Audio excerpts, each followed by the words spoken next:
최진원 교수의 정치연합 분석. 병립형 비례제가 더 바람직하다.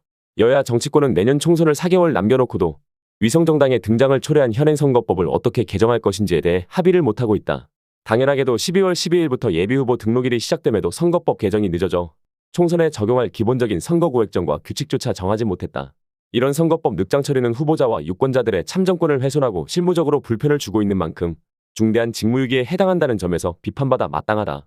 최근 국민의힘은 비례대표 배분 방식과 관련하여 현행 준연동형 비례제를 병립형 비례제로 개정한다는 당론을 정했으나 민주당은 준연동형 비례제를 고수할 것인지 아니면 병립형 비례제로 개정할 것인지를 정하지 못하고 당내 논란만 키우고 있어 유감스럽다. 이탄의 의원은 연동형 비례제 수호와 위성정당 금지를 약속해왔다. 이제 이재명이 앞장설 시간이라며 국민과의 약속을 지킬지 국민의힘과의 야합을 할 것인지 이제는 선택해야 한다고 촉구했다. 이것에 대해 이재명 민주당 대표는 이상적인 주장으로 멋있게 지면 무슨 소용이 있겠나. 지금 우리가 처한 상황이 너무 엄혹하다며 병립형 비례제에 힘을 실는 발언으로 응수했다. 이러자 당내 비명계 모임인 원칙과 상식은 입장문을 통해 말 바꾸고 약속 뒤집는 것도 모자라 이제는 대놓고 거꾸로 갈 작정이냐며 역사와 국민 앞에 부끄러운 민주당 국회의원으로 기억되기를 원하나라고 이 대표를 비판했다. 반면 친명계는 이 대표의 발언을 옹호하는 입장이다. 당대표 정무조정실장인 김영진 의원은 잘못된 것이 있었다면 잘못을 인정하고 여야가 합의해서 가자라는 정신을 살리고 논의해야 한다며 병립형 논의에 힘을 실었다. 진성준 의원도 민주당에 소속되어 있는 의원들이 다당제가 지고지선이라고 자꾸 주장하면서 민주당의 의석을 헐어가지고 다른 소수 정당들이 국회에 많이 진출하게 하자고 하는 게 무슨 소용이냐. 자기 모순 아니냐며 병립형으로 돌아가야 한다는 입장을 밝혔다. 이왕 벌어진 선거법 논쟁이니만큼 이번 기회에 몇 가지를 집중적으로 토론해서 결론을 내보면 좋을 것이다. 첫째, 이재명 대표가 병립형 비례제로 선회하게 된 배경이 무엇인지에 대한 토론이다. 둘째, 연동형 비례제와 병립형 비례제 중 어느 것이 더 바람직한 것인지를 판단하는 기준이 무엇인지에 대한 토론이 필요하다. 셋째, 이 대표가 무언직하게 기회주의적 태도에 따라 국민과의 약속을 뒤집었다는 비난을 받고 있는 만큼 이후 어떤 태도를 취하는 것이 바람직한지에 대한 토론이 필요하다. 필요하다면 이 대표는 친명계냐 비명계냐를 떠나 과거의 기준이 잘못 설정되었다는 것을 반성하고 새로운 기준에 따른 원칙을 제시하고 이것을 초당파적으로 설득할 필요도 있다. 특히 이재명 대표가 그동안 비례대표 배분 방식과 관련해서 다당제는 선, 양당제는 악, 연동형은 선, 병립형은 악, 내각제는 선, 대통령제는 악과 같이 잘못된 기준 설정에 오류를 반성하고 그 대안으로 정부 형태와 정당체제 간 그리고 정부 형태와 선거제도 간 제도적 부합성 원칙에 따라 대통령제 정부 형태와 친화적인 정당체제, 아울러 그러한 정당체제에 부합하는 선거제도의 기준을 제시할 필요가 있다.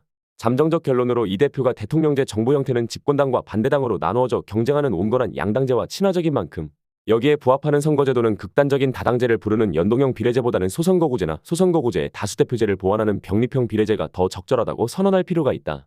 이상과 같이 세 개의 주제에 대해 좀 더 부연해보면 다음과 같다. 첫째, 이재명 대표가 자신의 대선 공약을 번복하며 병립형 비례제로 선회한 배경은 무엇일까? 아마도 이 대표가 명분보다 생존을 앞세우는 자신의 스타일상 본능적으로 두 가지를 검토했을 것으로 보인다.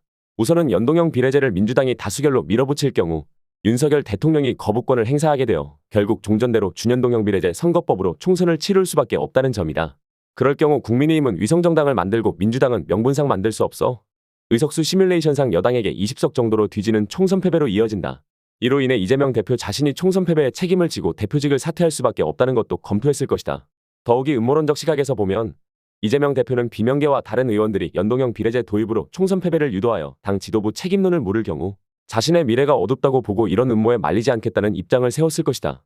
국민의힘이 33%, 민주당이 34%가 나온 지난 11월 30일 갤럽의 정당 지지율 조사를 대입하여 의석수 효과 시뮬레이션을 돌려보면 민주당의 총선 패배를 어느 정도 추산할 수 있다. 병립형 비례제로 회귀할 경우 비례대표 47석을 정당 지지율에 따라 배분하면 국민의힘 15석, 민주당 16석으로 비슷하게 추산된다. 하지만 비례의석 47석 중 30석의 캡을 씌우는 현행 준연동형 비례제로 할 경우 국민의힘이 위성정당을 만들어서 21석가량 얻는다.